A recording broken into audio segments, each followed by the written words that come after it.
My dad kicked me out at 17 for stealing his $15K Rolex. But when my grandpa discovered who really stole it at his 75th birthday, he exposed the real thieves in front of the entire family and left them with nothing. I'm 21 years old, working part-time while finishing college, and until a few months ago, I thought I had already processed everything that happened to me when I was 17. But turns out I hadn't. Not at all. What happened at my grandfather's birthday party like 3 months ago basically destroyed what little was left of my relationship with my father. And honestly, I need to tell someone about this because I feel like I'm going to explode if I don't get it out. I guess I should start from the beginning. When everything went to hell 4 years ago, I was 17, in my senior year of high school, worrying about final exams and college applications like any normal teenager. My father, Kenneth, had remarried like 5 years earlier to Rosemary, after my mom and him got divorced when I was like 10. Rosemary had a daughter, Angela, who was only 3 years younger than me, and from the start things were weird with those two, but nothing that made me think they were going to completely ruin my life. My mom, Sharon, well, she had her own problems. She had been diagnosed with bipolar disorder and schizophrenia after the divorce, and although I visited her from time to time, I lived with my dad because, honestly, Sharon wasn't in any condition to take care of me full-time. The thing is, my dad was always kind of special with Angela. I mean, I noticed it but tried not to think too much about it because what was I going to do? She was his stepdaughter, and I guess he wanted her to feel welcome or something. But Rosemary was another story. That woman looked at me like I was a nuisance in her perfect house. And looking back, I should have seen it coming. All the little lies, the passive-aggressive comments, the way she always found a way to make me look bad in front of my dad. But I was a teenager trying to survive high school. I didn't think someone could be so calculating and cruel. Then one day, I think it was March or April of my senior year, my dad's watch disappeared. And when I say watch, I don't mean just any watch. It was a Rolex that my grandfather Bernard had given him when he turned 40. It was worth like $15,000 or something like that. A crazy amount of money. My dad turned the house upside down looking for it. Literally searched in every drawer, under every piece of furniture, in the garage, in his car, everywhere. He was desperate because that watch meant a lot to him, not just because of the value, but because it was from my grandfather. You know what I mean? And that's when Rosemary and Angela decided to destroy my life. One night, like a week after the watch disappeared, I was in my room doing homework when my dad came upstairs with Rosemary and Angela behind him. The look on my dad's face, God, I had never seen him so angry. The veins in his neck were bulging, and his hands were clenched into fists. Rosemary started her act, saying that Angela had seen something weird in my room days before the watch disappeared. That I had. He's been acting suspicious. That she had seen bills for things I supposedly couldn't afford. With my part-time job at a coffee shop that paid me like $8 an hour. Angela, that bitch, started crying right there, saying she didn't want to say anything because I was her stepsister, technically, but whatever, and she didn't want to get me in trouble. But that she knew I had taken the watch. I just stood there like an idiot, because I couldn't process what was happening. Like, are you seriously accusing me of stealing? I told them they were crazy, that I would never touch my dad's things, that they could search my room, my backpack, whatever they wanted. But my dad just looked at me with this expression of disappointment and disgust that still haunts me at night. I begged him to believe me. I said, Dad, I'm your daughter. You know me. You know I would never do something like that. But he was so convinced by Angela's fake tears and Rosemary's lies that he didn't even give me a real chance to defend myself. Rosemary kept adding details, saying she had seen suspicious charges on my bank account, which was a lie. I didn't even have a credit card. That I had been asking about the watch weeks before it disappeared. Another lie. Basically, she built this whole narrative, where I was this greedy teenager who stole from her own father. My dad gave me 10 minutes to pack my things and get out of his house. 10 minutes. He didn't even let me explain. He didn't even want to hear my side. I tried to reason with him. I tried to tell him to call the police if he was so sure, to give me a lie detector test. Whatever. But he just yelled, "You have 10 minutes, or I'll throw your stuff out on the street myself." Rosemary was standing there with this tiny smile on her lips that made me want to throw up, and Angela kept crying and hugging my dad, saying, "I'm so sorry, Dad. I know this must be very hard for you." I packed what I could into a suitcase and a backpack. Honestly, I don't even Remember what I put in there?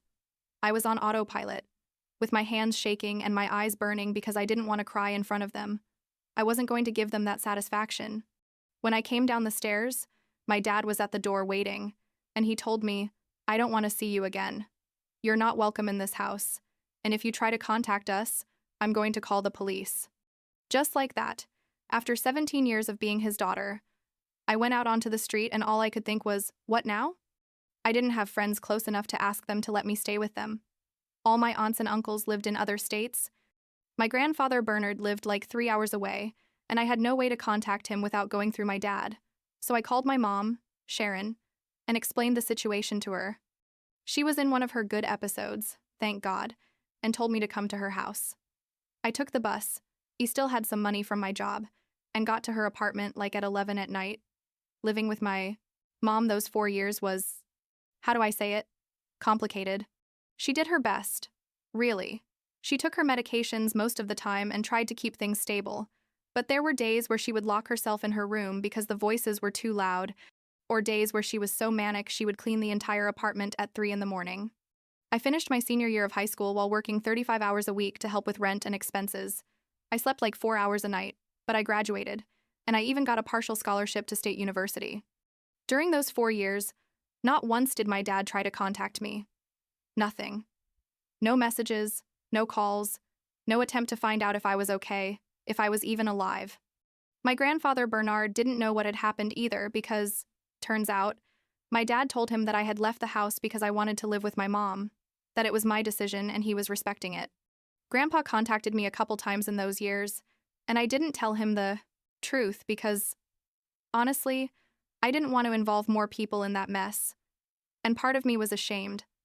Like somehow it was my fault that my dad believed me capable of stealing from him. Fast forward to like 3 months ago. My grandfather Bernard turned 75 and threw a big party at his house. Well, more like on his property, because he has like a small farm on the outskirts of town. He invited me personally. He called me and said, "Amanda, please come. I haven't seen you in a long time and I want you to be at my birthday." I didn't want to go, obviously, because I knew my dad was going to be there with Rosemary and Angela, but Grandpa insisted so much that I finally agreed. I told myself it was a big party, that I could avoid them, go in, congratulate Grandpa, eat something, and leave. I got to the party, and it was as awkward as I imagined. My dad saw me and literally turned around and went to another part of the yard. Rosemary shot me a look of pure venom, and Angela didn't even look at me. I stayed close to Grandpa most of the time, talking to his friends and some distant cousins who had no idea about the family drama. After a couple of hours, Grandpa asked for attention to give a thank you speech, the typical speech of, "I'm so grateful to have my family here, blah blah blah," but then things got weird. Grandpa called my dad to the front and asked him to stand next to him. My dad looked confused but did it. And Rosemary and Angela looked all proud, probably thinking Grandpa was going to make some special announcement about them or something. Instead, Grandpa took an envelope out of his pocket and said, "I want to talk about something I discovered a few weeks ago, something that has been tormenting me because it involves my granddaughter, Amanda." My heart basically stopped beating. Everyone at the party turned to look at me, and I was standing there thinking, oh God, what's happening? Grandpa continued. "A few weeks ago, I was organizing some documents and found a receipt from a pawn shop. Curious, I investigated a little and discovered something very interesting. The Rolex watch I gave my son Kenneth years ago, the watch that supposedly Amanda stole 4 years ago, was sold at that pawn shop by Angela." The silence that followed was deafening. My dad turned white, Rosemary looked like she was going to faint, and Angela immediately started crying. But these weren't fake tears like the ones from 4 years ago. She was genuinely panicking. Grandpa wasn't done. He kept saying he had investigated more and discovered that Angela had sold the watch to pay for repairs on a car she had crashed while driving drunk. An accident her parents covered up by paying everything in cash, so there would be no record. The party turned into total chaos. Angela admitted through tears that yes, she had stolen the watch, that she had the accident and needed money fast because her parents were going to find out, that her mom was the one who suggested blaming me because I was the daughter from the first marriage, and Rosemary had always felt that my dad preferred me over Angela. Rosemary tried to defend herself, saying she was just protecting her daughter, that any mother would do the same. which is basically admitting she threw me to the wolves to save her precious Angela. My dad just stood there like a fish out of water, opening and closing his mouth without saying anything coherent. I couldn't even process it.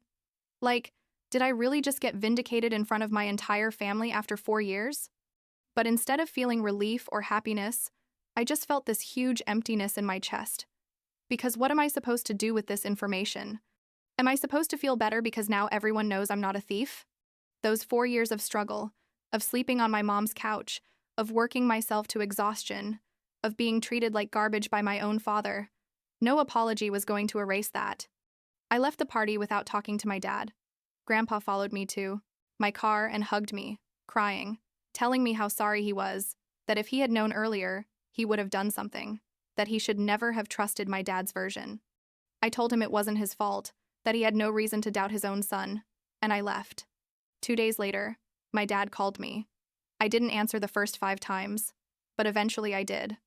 He started apologizing, saying he had made a terrible mistake, that Rosemary and Angela had deceived him too, that he never should have kicked me out without hearing my side. He sounded sincere, I guess, but there was something in his tone that bothered me, like he was reading a script. So I asked him, and now what? Am I supposed to forgive 4 years of abandonment because you finally admit you were wrong? He got defensive immediately. He told me I was being unfair, that he was also a victim in all of this, that Rosemary and Angela had manipulated him. I told him that didn't change the fact that he chose to believe them over me, that I didn't even give me a chance to defend myself, that he threw me out on the street when I was 17 years old without caring if I had anywhere to go. Then he said something that made me realize that nothing had really changed. He said, I think your grandfather is manipulating you against me. What did you tell him to make him do that scene at the party? I laughed. I literally laughed in his face over the phone. Because seriously? Not even at this moment. When all the truth is exposed, can he take full responsibility? I told him I had nothing more to talk to him about and hung up. But he kept calling me, sending me messages, saying we needed to talk in person, that there were things he had to explain to me, that please give him a chance. I finally agreed to meet him at a cafe, mainly because I wanted to close this chapter once and for all. We sat down and he started again with the same speech of, I'm so sorry, I made a terrible mistake. But then he started justifying himself, saying that Rosemary was very convincing, that Angela had done a very good job playing the victim, that any father would have fallen for those lies. I asked him, so it's not really your fault, and he went quiet. Then came the part that made me lose any hope of reconciliation. He told me he was considering forgiving Rosemary and Angela, that at the end of the day they were family and families make mistakes. He asked me if I could find it in my heart to forgive them too, for the sake of the family, for his sake. I stared at him like he had grown another head, and I said, are you really asking me to forgive the people who ruined my life, who put me through 4 years of hell, who stole my relationship with you, just because it's more comfortable for you to move on with your life as if nothing happened? He got uncomfortable and said, well, it's not like your life was so terrible either. You managed fine with your mom. You finished high school. You're in college. Clearly you're okay. That was it for me. I got up, told him not to contact me again, and left. I was so angry my hands were shaking while I drove home. But the story doesn't end there. Because my grandfather Bernard, that man is an amateur detective when he sets his mind to it. Turns out that after discovering the watch thing, he kept investigating my dad's finances and discovered that Rosemary and Angela had been stealing money from him for years. We're talking about credit cards opened in his name without him knowing, mysterious transfers from his savings accounts. They had even taken out loans using his information. The total was like $80,000. Maybe more. My grandfather confronted him with all the evidence, and my dad finally had no choice but to admit that, yes, he had noticed some irregularities but had preferred not to investigate because he didn't want problems in his marriage. I mean, basically, he chose to turn a blind eye while his wife and stepdaughter robbed him, which explained why he was always stressed about money but never wanted to talk about it. Grandpa, and this is something I still have trouble processing, basically told my dad he was disinheriting him. The house where my dad lived with Rosemary and Angela, turns out it was technically owned by Grandpa. He had bought it years ago as an investment, and my dad just used it. Grandpa put the house up for sale and gave my dad 3 months to find another place. He also cut off any financial support he had been giving him, which apparently was considerable. Rosemary filed for divorce like 2 weeks after the money stopped flowing. Surprise, surprise. Turns out her true love had a price. And that price was my dad's bank account.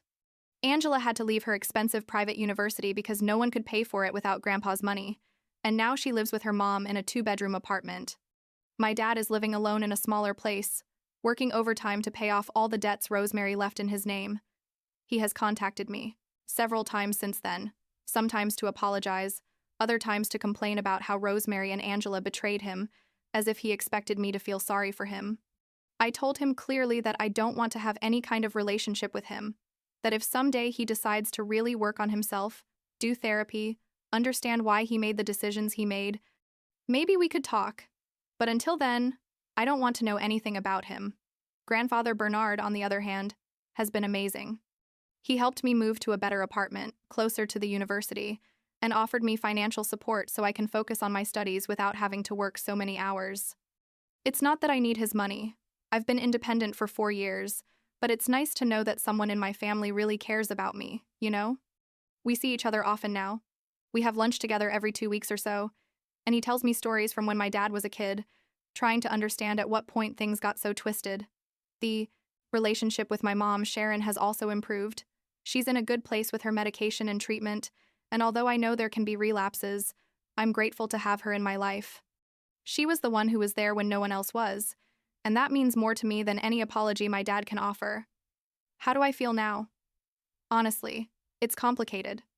There are days when I'm angry, when I think about all the time I lost, about the nights I spent crying, wondering what I had done wrong for my own father to believe me capable of stealing from him. There are days when I feel this emptiness where my dad used to be, because as much as he did what he did, he was still my dad, and part of me misses what we had before Rosemary and Angela came into our lives. But there are also days, increasingly frequent, when I feel proud of myself. I survived. I graduated from high school working full-time. I'm in college with good grades. I have a decent apartment, a healthy relationship with my mom and my grandfather, and I don't owe anything to anyone, especially not to the people who tried to destroy me. I don't need my dad's forgiveness or his approval, and I definitely don't need Rosemary and Angela in my life in any way. Last week, my dad sent me a long message, again apologizing, saying he's in therapy now, that he's trying to understand why he did what he did, that he hopes someday I can forgive him. I didn't respond. Maybe someday I will, maybe not. For now, I'm focused on finishing my degree, on building my own life away from the drama, on being the person I want to be without the shadow of all this over me. And if that means my dad isn't part of that life, well, it was his choice 4 years ago, when he decided to believe 2 liars instead of his own daughter. Now he has to live with the consequences, just like I've had to live with the consequences of his actions all these years.